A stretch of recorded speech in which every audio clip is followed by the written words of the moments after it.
Sharing Wi-Fi between Apple devices like an iPhone, iPad, or Mac is fast and secure. Here's how it works. Make sure your iPhone is already connected to the Wi-Fi network.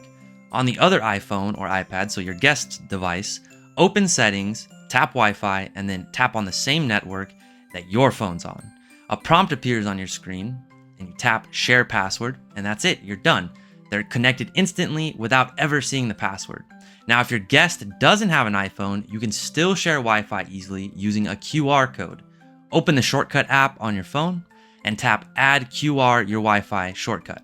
Enter your network name and password, and it'll generate a QR code that your guests can use to connect to your network.